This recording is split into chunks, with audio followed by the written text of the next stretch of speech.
kain pa. Opo, ma'am. Naku po. Maraming salamat po. At marami na po kaming nakain po. Okay lang yan. Basta mamaya, pag-usapan ho natin yung tungkol sa kasal. Sayang, Robert, wala yung papa mo no? Hindi makakarating. Nako, di bali po.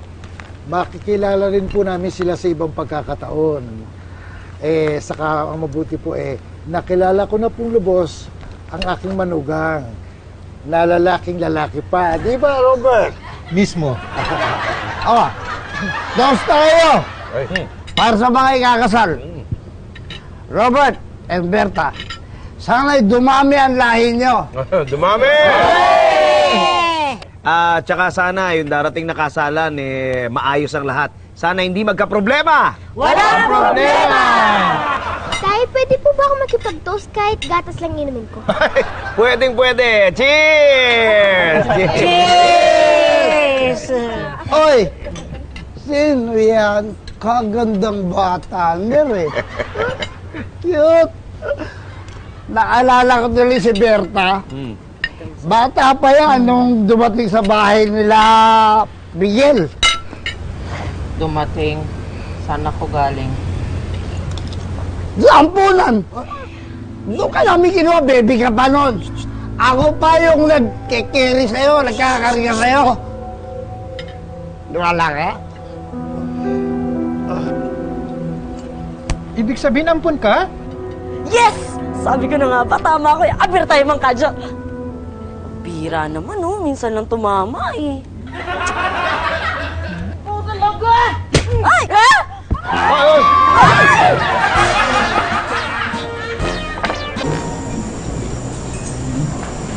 Robert, Berta, nandito lang pala kayo.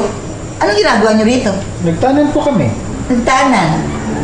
Bakit dito lang kayo pumunta? Wala pa kasing tao dito eh. Baka bakit? Pag nagtanan ba kailangan sa malayo?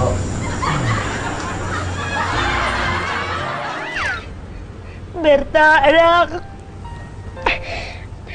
Patawarin mo kami, ha? Kung sa iba mo pa nalaman. At hindi namin nasabi sa'yo, anak. Oo nga, anak. Hindi namin nakitang importante yun. Kasi, nung puman, tinuring ka na namin parang tunay na anak. Pasensya na. Kung kailan ka dapat masaya, ngayon mo pa nalaman. Kaya pala mistisa ako. Saka wala akong balat. Hindi mahalaga yun, anak. Ang mahalaga, mahal na mahal ka namin. Yung iba nga dyan, totoo silang mga anak ng kanilang mga magulang, pero pinababayaan sila, di ba? Pinababayaan din sila. Tama yung sinasabi nila. Kahit nalaman mo yung totoo, hindi naman nabago ang pagmamahal nila sa'yo, hindi ba? Patawarin mo na sila. Patawarin mo na sila. Tama yung sinabi ni Elsa. Lalo na ngayon, magsisimula kayo ni Robert ng bagong pamilya. Kalimutan nyo na dapat yung hindi magagandang nangyari.